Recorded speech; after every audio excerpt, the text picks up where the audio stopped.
Good morning, students. Today I am going to tell you the third chapter from Snapshots, that is Ranga's marriage.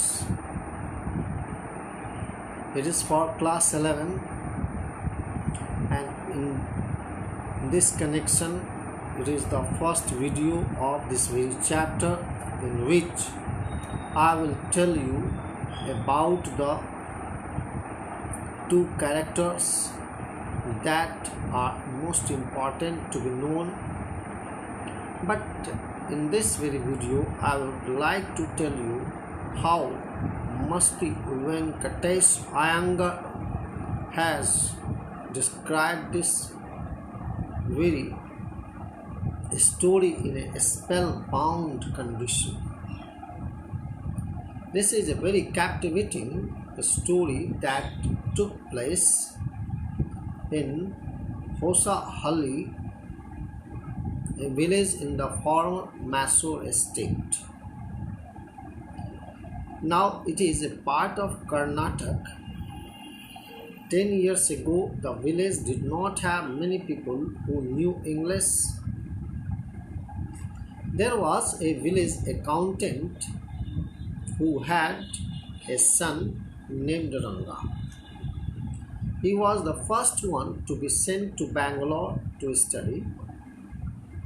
A decade ago, the use of English language was not so widespread in the narrator's village. That was why Ranga's homecoming was a great event. People rushed to his doorstep announcing that Ranga, who had gone to Bangalore for his studies, had come back. They flocked together to have a look. The narrator too went and stood in the courtyard. Seeing so many people there, Ranga came out with a smile on his face. Everybody was surprised to see that Ranga was the same as he had been 6 months ago, when he had first left the village. It was the condition.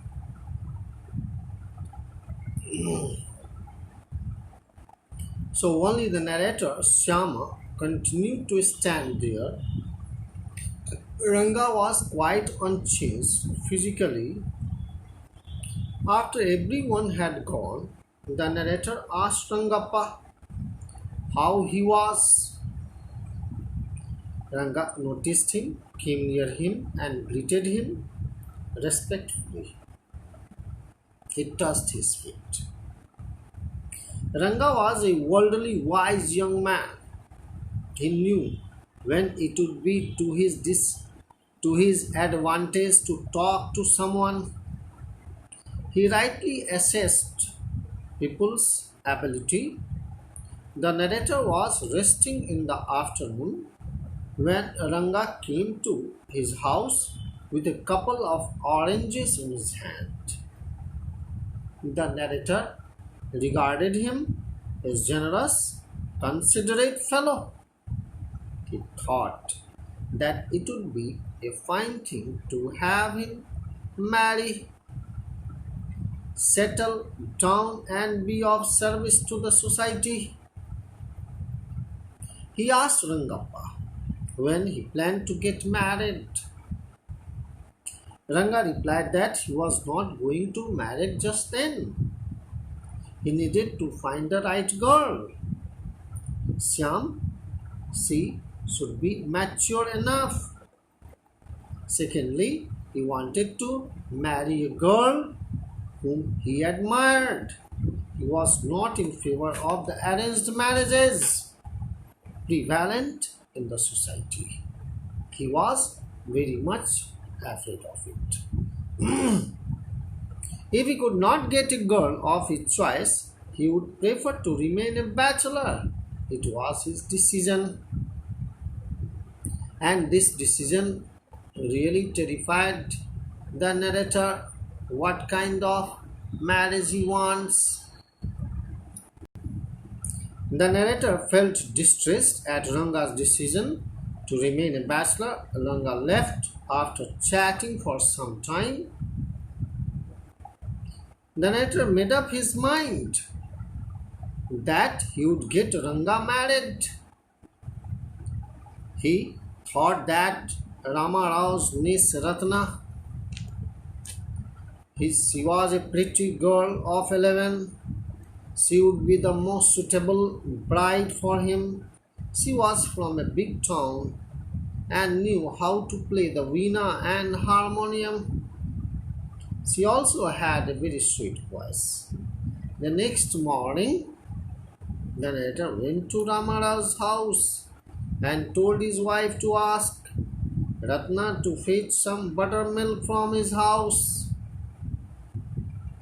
What did happen? The narrator went to Ramara's house and told his wife to ask Ratna to fetch some buttermilk from his house. When Ratna came, he requested her to sing a song. On this Friday, she was wearing a grand sari. Narrator had sent for Ranga.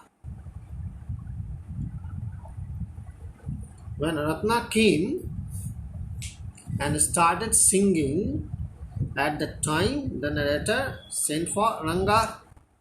While she was singing a song, Ranga reached the door, and when he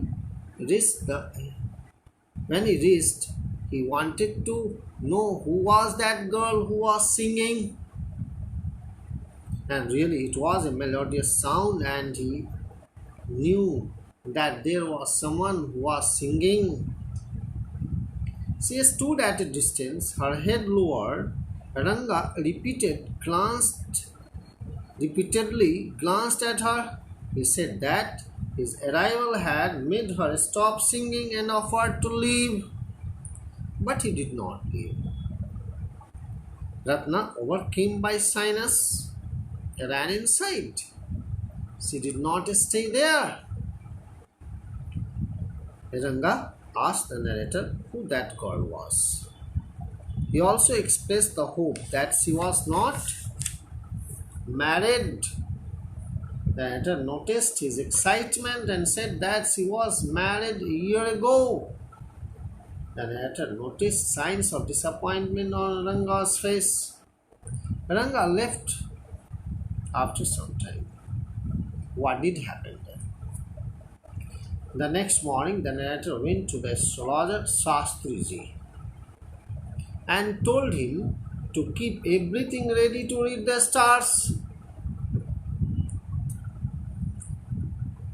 And this Shastriji told him to keep everything ready to read the stars.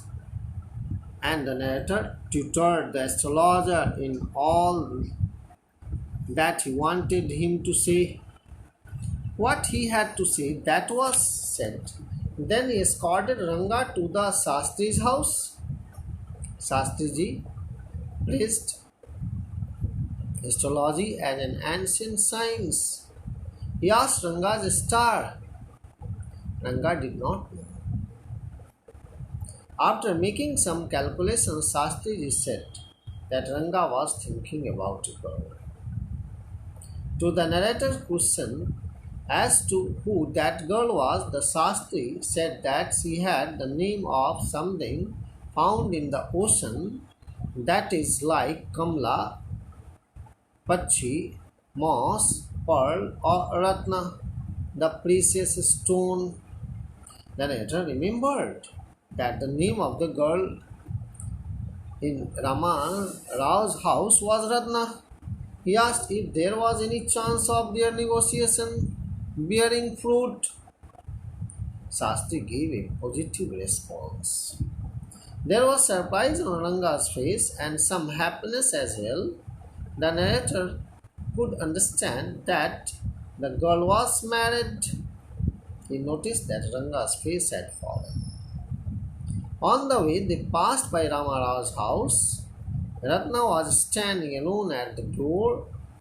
The narrator went in alone. He came out in a minute and gave the news that the girl was not married. He remarked that whatever Shastri told them had turned out to be true. He asked Ranga if he had been thinking of her. Ranga admitted it. So Ranga was married to Ratna. So many years later, what did happen? Rangappa invited the narrator for dinner on the occasion of 3-year-old son Syama's birthday. He had named his son after the narrator. Young Syam rushed to the narrator and put his arms around the narrator's legs. The narrator kissed him on his cheek and placed a ring on his tiny little finger. The narrator also revealed that Ranga's wife was 8 months pregnant then. In this way, Ranga was leading a happy married life with Ratna. In this way, both of them were married and they lived a very happy life. It was one of the best occasions that they lived. In this way, the act of the narrator had come to be over. Thank you. Thank you, students. I told you the summary and you will understand the rest of the things in the next two videos. Thank you.